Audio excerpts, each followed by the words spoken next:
A aula da semana passada nos reservou várias revelações.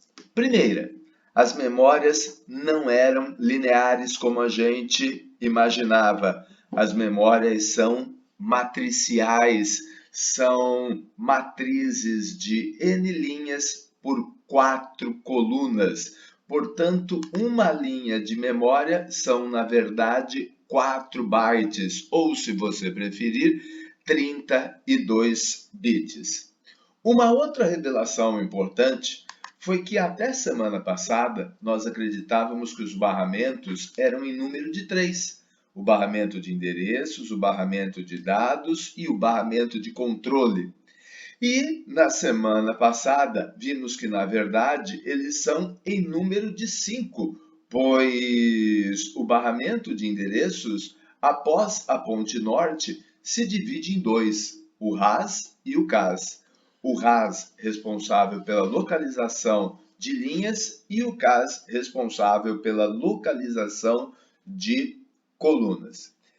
E além dessas revelações, ainda apresentamos um novo elemento da arquitetura, a Ponte Norte ou MCH, cuja responsabilidade é de transformar endereços lineares em endereços matriciais. Bem, depois começamos a falar sobre tecnologias de memória e vimos que as primeiras memórias, chamadas de regulares ou convencionais, trabalhavam da seguinte maneira. Inicialmente, o barramento de endereços conduzia até a ponte norte um endereço linear. Esse endereço, chegando na ponte norte, era dividido por 4. O quociente era então colocado no RAS. O quociente era, na verdade, o número da linha desejada. E o resto apontava a coluna, que era localizada pelo CAS. Depois de todo esse trabalho de localização, aí o barramento de dados começava a trabalhar fazendo o transporte dos dados. Em termos de tempo, vimos que todo esse processo consumia o tempo de 50. Ora, para acessar um byte em uma memória regular, gastávamos, portanto, o tempo de 50. E se para acessar um byte gastávamos o tempo de 50, para acessar 4 bytes gastávamos, portanto, o tempo de 200, como podemos rever nessa ilustração. Ora, o nosso desejo é sempre de ter computadores cada vez mais e mais velozes. E nesse sentido, surgiram as memórias FPM. As memórias FPM nascem de uma crítica feita em relação às memórias regulares. Ora, eu localizado a linha 3, eu localizava o primeiro byte. Depois voltava a linha 3 para localizar o segundo. Depois voltava a linha 3 para localizar o terceiro. E finalmente voltava a linha 3 para localizar o quarto. Ora, nós gastávamos tempo localizando por 4 vezes a linha 3, o que é meio insano. Ora, se num primeiro momento eu já estava na linha 3, por que não aproveitar que lá estou e já capturar e já acessar os bytes 0, 1, 2 e 3 dessa linha? Então, é seguindo essa filosofia que nascem as memórias do tipo FPM. Percebam, uma vez localizada a linha 3, coluna 0, eu pura e simplesmente adicionando 1 ao CAS, chego ao byte 1. Adicionando 1 novamente, chego ao byte 2. Adicionando 1 novamente, chego ao byte 3. E dessa forma, consigo ler os 4 bytes de uma linha num tempo menor, ou melhor dizendo, em 110, uma redução bastante sensível. Mas quando o assunto é tempo de processamento, nunca estamos satisfeitos. E nessa esteira, as memórias evoluíram para os modelos do tipo EDO.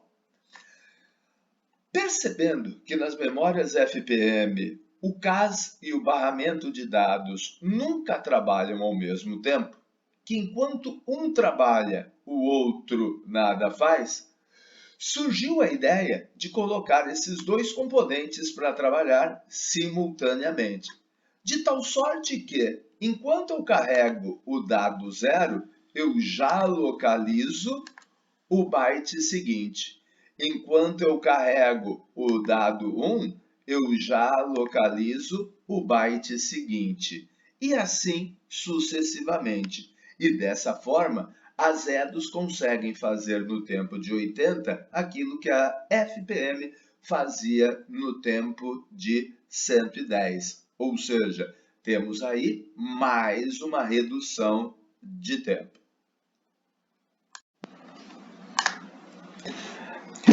E o próximo passo na evolução das tecnologias de memória são exatamente as memórias do tipo SDRAM, ou seja, as memórias DRAM, as memórias dinâmicas, as memórias que precisam de refresh síncronas.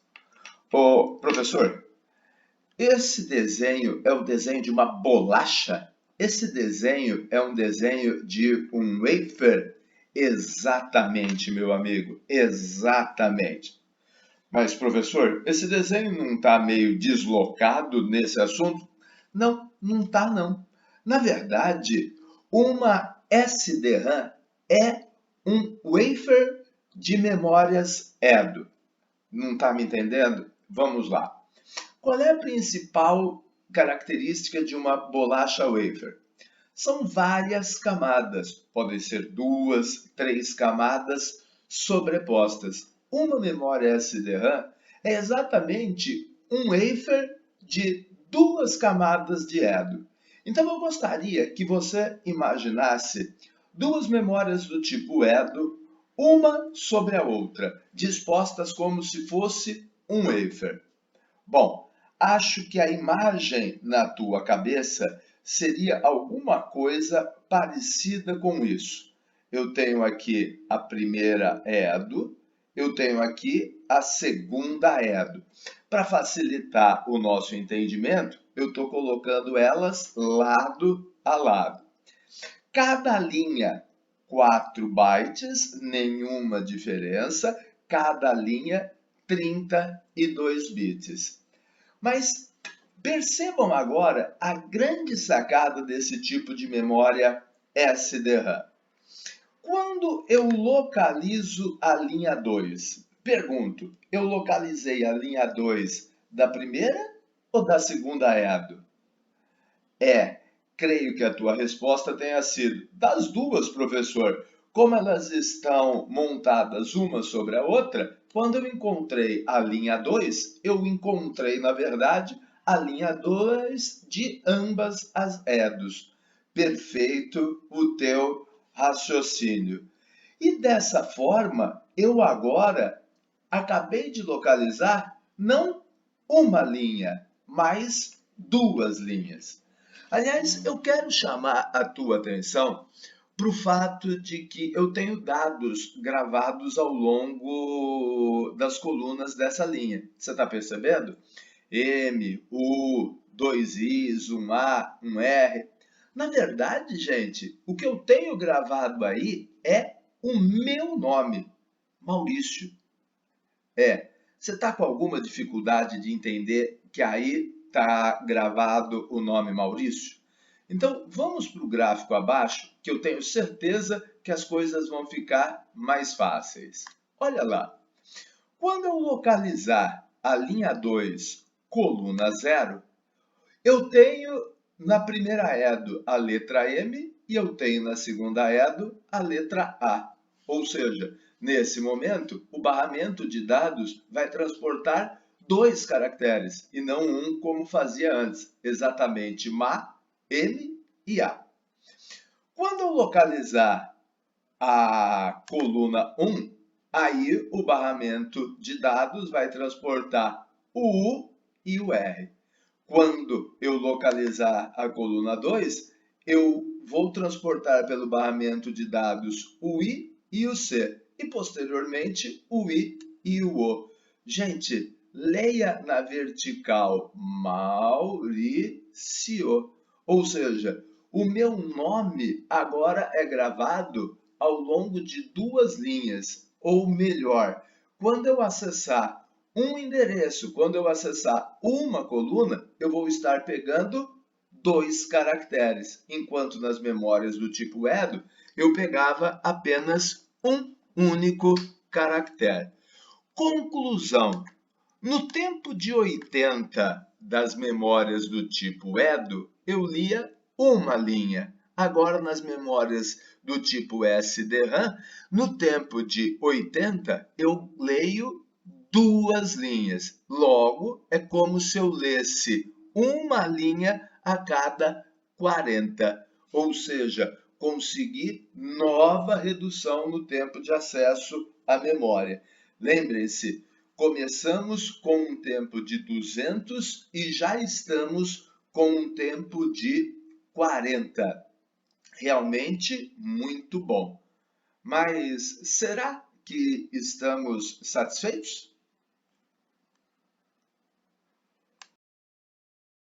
A resposta à pergunta anterior é não. Nós nunca estaremos satisfeitos quando se diz respeito a tempo de processamento. Sempre iremos desejar computadores mais velozes, mas nessa escala evolutiva, a nossa próxima parada será nas memórias do tipo DDR. Mas antes de chegarmos às memórias do tipo DDR, eu gostaria de chamar a atenção para dois fatos, atenção para dois fatos sobre as memórias do tipo SDRAM. Primeiro, por que síncrona? Essa resposta eu acho que é fácil. Por quê? Porque eu tenho agora duas memórias e todo acesso que eu faço sobre uma delas replica na segunda.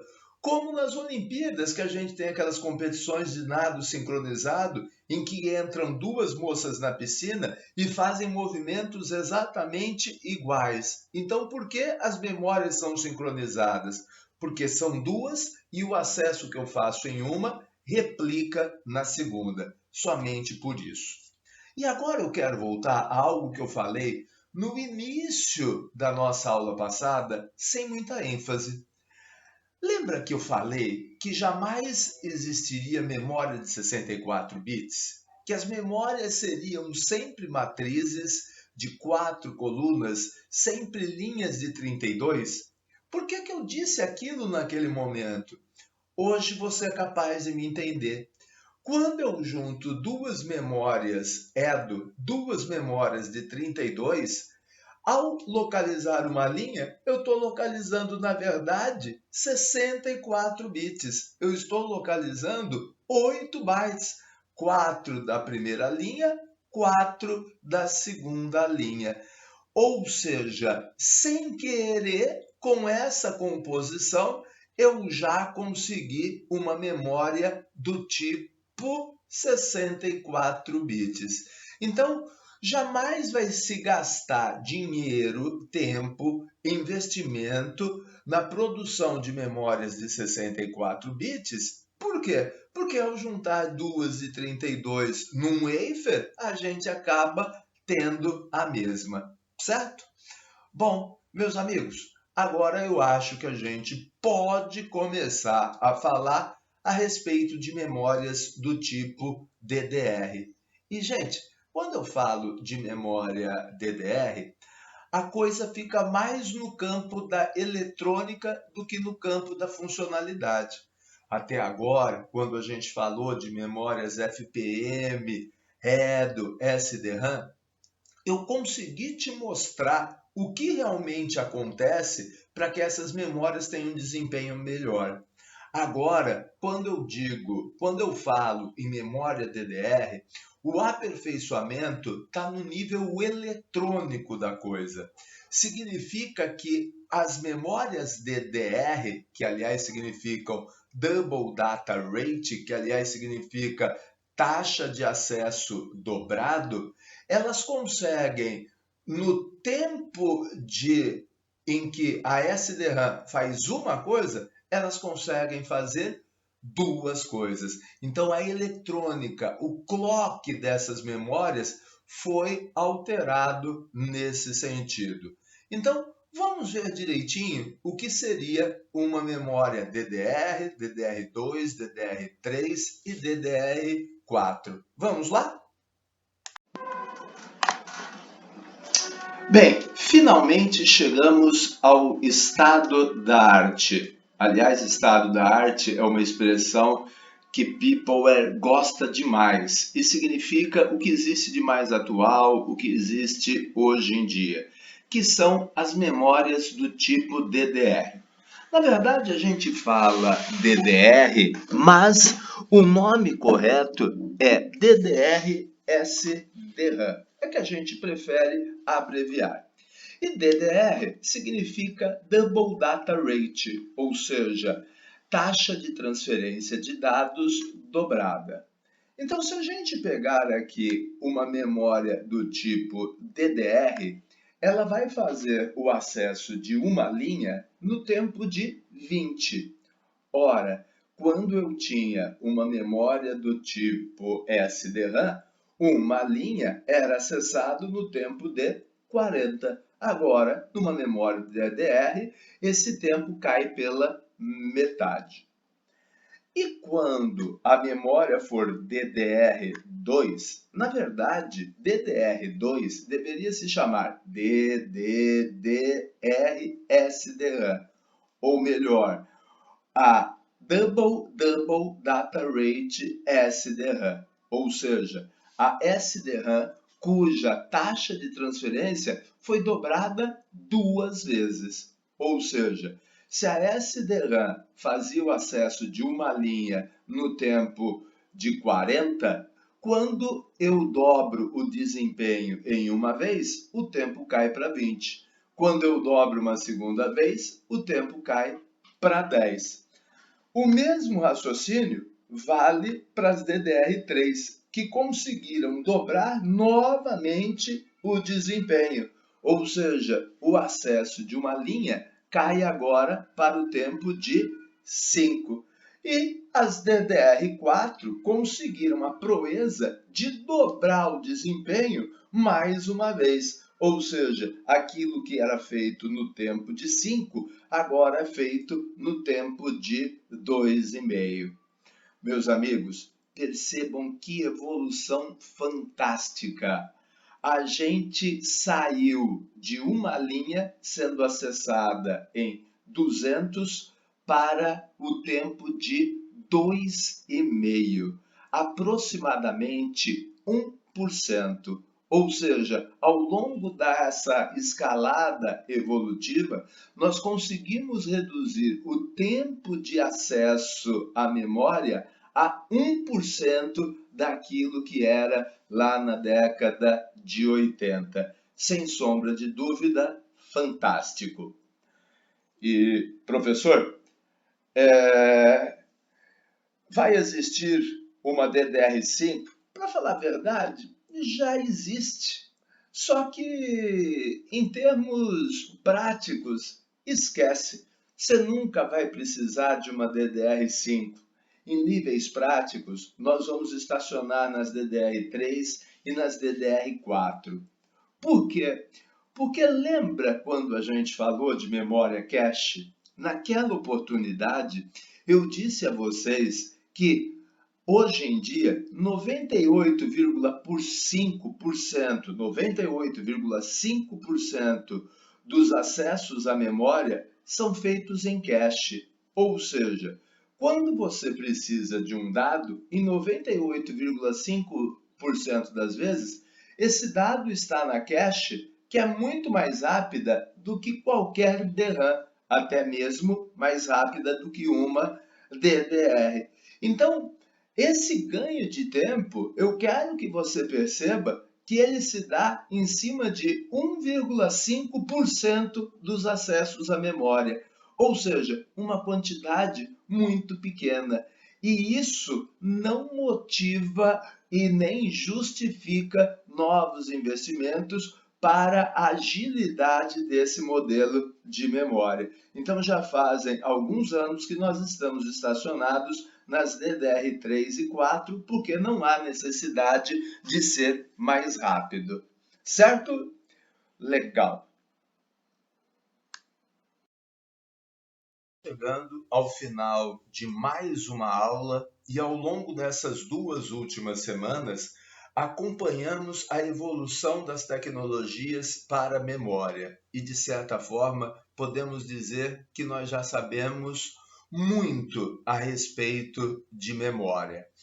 Agora será a vez de nos estendermos e nos aprofundarmos mais no assunto barramentos. Aliás, lembrem-se, a gente começou falando ainda em sala de aula sobre memórias, depois interrompemos o assunto para falar um pouco a respeito de barramentos, voltamos ao assunto memória e esgotamos esse assunto, e agora vamos, a partir da semana que vem, falar mais a respeito de barramentos. Aliás, o TP de hoje, ou melhor, a atividade proposta hoje lá no Leia-me, de certa forma, já adianta alguma coisa com relação à aula da semana que vem. A feitura dessa atividade vai nos ajudar bastante no entendimento do nosso próximo assunto. Meus amigos, um abraço, uma boa semana para vocês, uma feliz Páscoa e até o nosso próximo encontro.